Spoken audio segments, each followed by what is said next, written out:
G'day, Stu from UAVfutures here, and today, well, we're going to be checking out something for the beginners out there. What this is the Turtles, not the Turtle, the Turtles 135. I'm going to link it down below. I think it's from like Helifast, something like that. Go check it out, the link's down below. But what this is, it's a 3-inch racer. It comes ready to rock and roll, except for the little receiver that was hanging out. And I think this one's really going to be going after those sort of beginner pilots out there. It looks semi-robust. Everything's well protected. It's got a good camera in the front. So what we're going to be doing, this is the part 1. We're going to be finding out, is this, what's inside this little 3-inch racer. Stick it on the bench, look at the text and the specs. And if you want to go watch the part 2, where we take it out to the field, fly it around, have some fun and some mistakes as well, things that happen, a little card should pop up somewhere down here. Now, there's a couple of things I like about this frame already. A couple of things I don't like, so let's stick it on the bench and find out, is this a good beginner little 3-inch quad? Alright, let's do it. Alrighty, so here it is on the bench, and I want to show you what you get with it. You get a spare set of props, and then these are the little extras. So some bits of heat shrink, a zip tie, and I do like you actually get an XT30 lead if that's what you prefer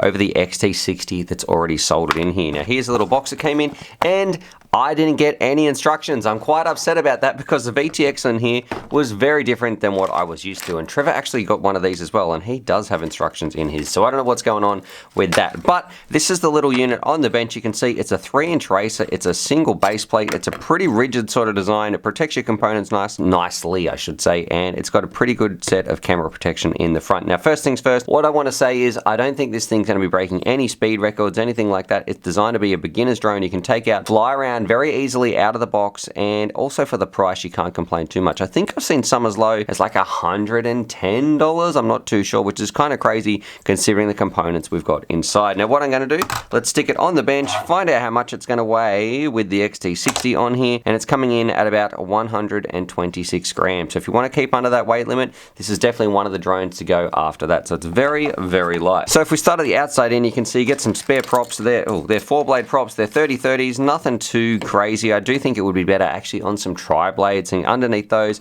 on our motors, what we've got, they're Sky Stars, and they're 1306 3100 kV motors. And from experience, and you see this in the part 2, they really felt a little bit lackluster. They felt maybe like they would have been good about a year ago. Nowadays, there's definitely better motors, higher KVs, stronger magnets. This didn't feel like it had any of that. It didn't feel terrible. It just felt a little bit dated, but you'll find that in the part 2. But can you really complain? I'll flash a picture on the screen as well of them. Can you really complain when I guess you're looking at a very, very cheap quad? Now, moving towards the middle, it's all pretty simple nowadays. So we've got our little stack in the middle, our 20x20 sort of size, which has really changed how we go about our micros.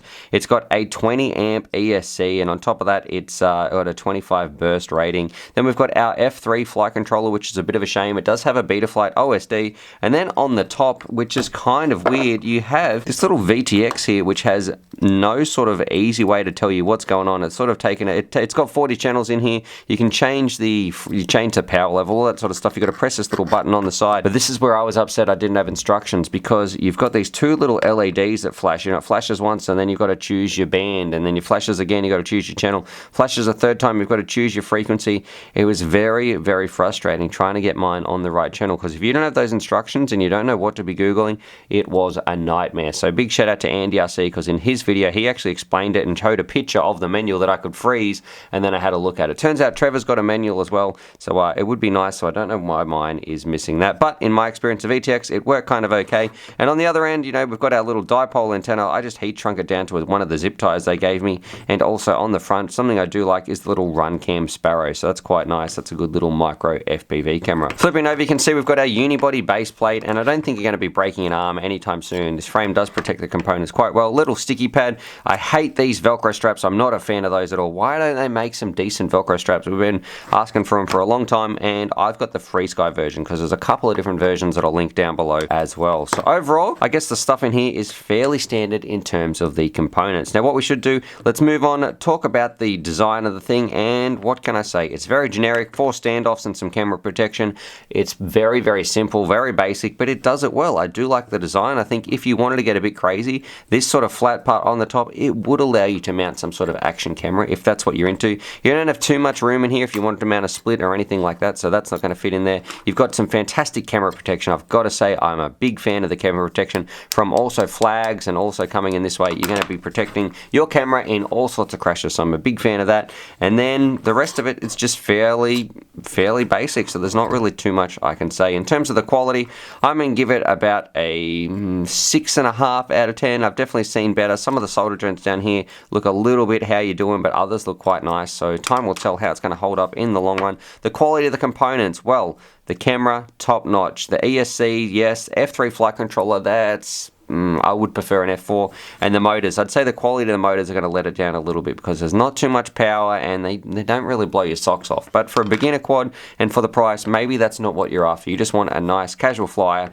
to fly around. Now, a big part for me is what they need to do in the quality is make sure they've flown these things, because you need, and this is going to come up in the part 2, need to either put air mode on there, which is a little switch, or make sure they don't have motor stop, because at the moment when you arm it, nothing happens. And what I would like to happen is once you arm it, the props start spinning. That's how it is on all my drones anyway. So that part, you'll find out exactly why that's so important in the part 2. Now, I guess talking about the pros and the cons, first things first, let's talk about my biggest pro is the price. I mean, some of these are dirt cheap if you want to get into it. I should have mentioned too, that little XT30, I really like that. That's a great pro to come with it if you want to hook that up in case you've got a whole bunch of different batteries. But for me, the price, that's a big one. It's so cheap, you can't really complain. I can't believe they can make drones these cheap nowadays, you know, pre-built. I think they've got some even cheaper versions when it comes with just the kit. So all those links down below, I'm not drawing their exact prices, but it is very, very cheap versus some of the other things out there. So if you're absolutely skint, you've got no money, but you want to get into FPV, you want a cheap drone that's going to fly, this is going to service that need. Now, we probably should talk about, you know, it's got good camera protection. I like that. I like the components inside. They're not going to be terrible, except for the motors, which, look, I'm going to give them about a 5 out of 10. But let's talk about the cons. Well, I guess the big con for me is how it's set up in the software side of things. For a beginner drone, it's not going to be easy for them. It's going to sort of make their mind, I guess, they're going to scratch their head if they don't know what they're looking for, because I can't wait to show you that in the part 2. So it doesn't fly as well as you'd like it out of the box, especially when you let off the throttle. You'll see what happens with the PID loop, all that sort of stuff. And the other part is, well, if you don't get instructions, this VTX, it's not your typical way of changing channels and bands and those sorts of things.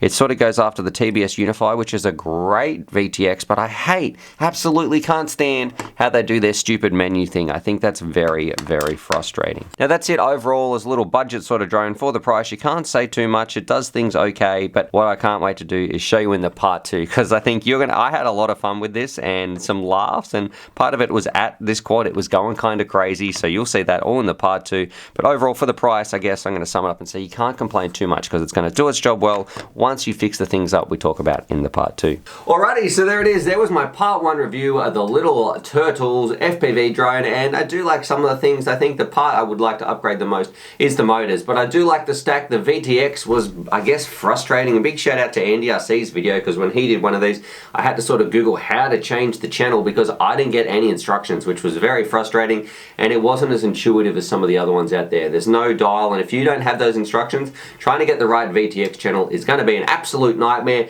But that's it on the bench, looking at the text and the specs. What we should do though, the fun stuff and kind of the comedic stuff, the things that happen.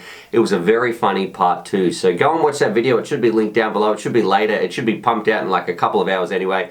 It's probably uploading at the time of you're watching this, because that's usually what happens. I like to release the part 1 and the part 2s in the same day. But drop your comments down below what you think about the Turtles. You know, I do like the XT60, XT30 sort of combo. I think that's good. Other than that, subscribe for more FPV related content, and as always, happy flying. Alrighty, so hopefully you guys enjoyed that video. Definitely subscribe if you're new to the channel and check out these videos. And I'm also going to leave a little link here to my Patreon page, because I've got some fantastic Patreon supporters and I like to give back to them as well. So if you want to join the UAVfutures family, there's things like bonus Velcro straps, little bundles of FPV goodies and things like that that also get sent out. Anyway, happy flying.